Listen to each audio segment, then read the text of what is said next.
Joe had said on the radio like early last week, it'd be about a week or so for Wandale coming off the pup. Is he getting close? Yeah, I think he's making progress. We'll see where we're at.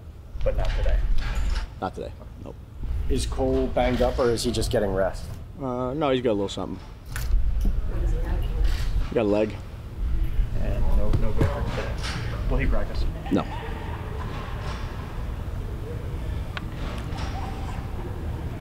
What did you see out of Tommy?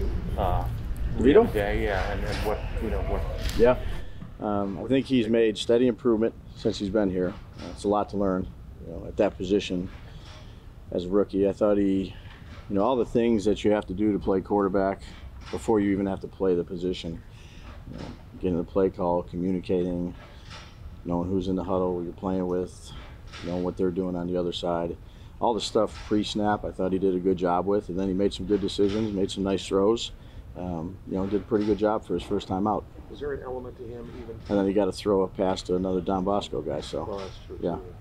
Is there any element to him to where, with a guy that has so little experience and is obviously down on the depth chart, he seems to have a vibe to him that he feels like he belongs, like he knows he belongs. Yeah, it's probably a good confidence level. Yeah, I don't know. I think he's come out here. He's gotten better. I think the room that he's in with DJ and Ty is helpful.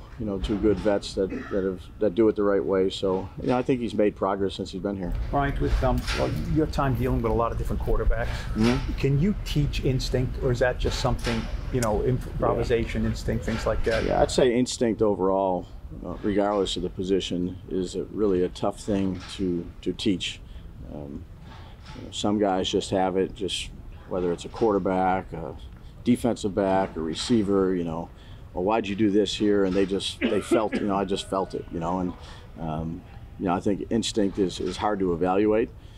You're always looking at different things on tape and seeing, do you think this guy's really instinctive? But until you get somebody in your program, you see him on a day-to-day basis, it's a tough thing to evaluate. It's a really good thing to have. Where is Daniel on the improvisational instinct scale? Yeah, he's good. He sees a lot of things. He's athletic, so that helps too, and he makes good decisions. He's done a good job. Better now than last year at this time? I don't know. I think we've made progress in really everything so far in training camp, but always more work to be done. How many quarters do you intend to play the starters? Yeah, we'll talk about that after. Ron, do you intend to? We'll talk about it after. After practice. I know, but we are as a coach. It's just the same thing as during the regular season. That's what we'll do. We'll go through practice, meet with the medical staff, meet with the coaches, and then make our decision. Brian, after having one game under your belt, especially offensive lineman, where you gauge your offensive line and cohesion at this point now? Yeah, I think, again, just like all the positions, I think they made progress. We've shuffled guys in, but that's, like I said, what we do always, every training camp. You got to put guys at different spots and see where they're at. They've made strides, and we'll see. We'll just keep on grinding away. Of your injured guys, do you know of any right now who definitely will not be available to play in the game? I do. So I think Ryder probably, right? He won't be. Anyone else? Evan depends on the protocol, but anyone else? I think Evan's trending in the right direction here. Okay. Anyone else other than Ryder? Yeah. There's some. Again, we'll talk about all that stuff tonight, but I don't want to give you something and then they actually can go, and so let's go through this practice and kind of see where we're at. Again, I'm not saying that to say it. It's like there's things that could happen. I don't say one thing and then the next thing turns out. How important is it for Shep to get into a game, you think, ahead of the season? Yeah, I think it'd be good to get him out there. Get some live action. It's always different when you can get hit. So again, he's another guy we'll talk about here after practice. He's actually going to get a down day today. So just kind of see how he's feeling, where he's at relative to his rehab plan, and make a decision. Is that a situation where does he lobby? Does he want in? He always lobbies. Yeah, he lobbies every practice. But we gotta do a good job of taking care of him. He's come back from a couple of injuries. He's got a great mindset. He's a competitor. So. Training staff has done a good job with his, his rehab deal. Did Neil practice today, by the way? Yes. It's full. He's out of the protocol. No, he's trending in the right direction. I'll say that, but he's practicing. So.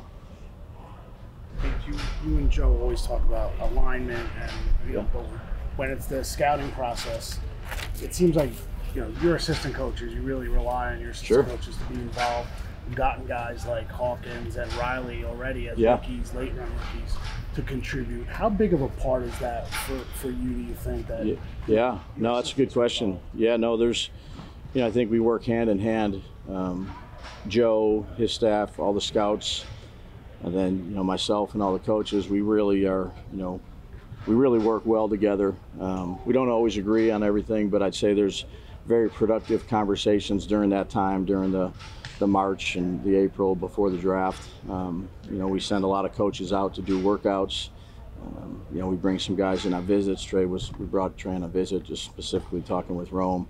But they put a lot of work in. So really our focus after the season, we kind of evaluate our team to see where we're at. That's the most important thing for us. But then once we get on to whether it's free agency or whether it's the college process, I'd say that there's a lot of interaction between Joe, his staff, college scouting directors, scouts, and then all of our position coaches that, again, Joe, we send them all out. So their input is always valued. And there's a lot of really good conversations that happen from them with the scouts. The scouts might have, a few things that the coaches didn't know. The coaches might see some things, and then really good give and take. But that's the process that we go through that we think works for us. And there was a point. Two more. There was a point in practice yesterday where Saquon carried the ball, got knocked over, got up and went after whoever knocked him over. I mean, I know you don't like the extracurricular stuff, but do you kind of I like seeing that? Yeah, I mean it's practice. It's competing out there. It was a good day. It was a good day to practice yesterday. And as you get later on in practice, you got full pads. You get stuff like that. Wink yesterday mentioned that he said in front of the whole defense to challenge Kayvon to up his level of play in practice, and Kayvon responded to that. What did you make of how Kayvon responded with how he performed, and that he didn't?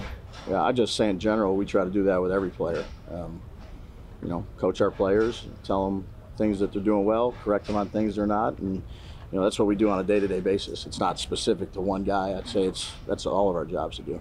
How much is the thing with him, though, that you want to see it consistently? That you want to see it on an everyday basis? What's that? With Kayvon. I want to see everything consistent with everybody, coaches, players, but that's why we're out here practicing.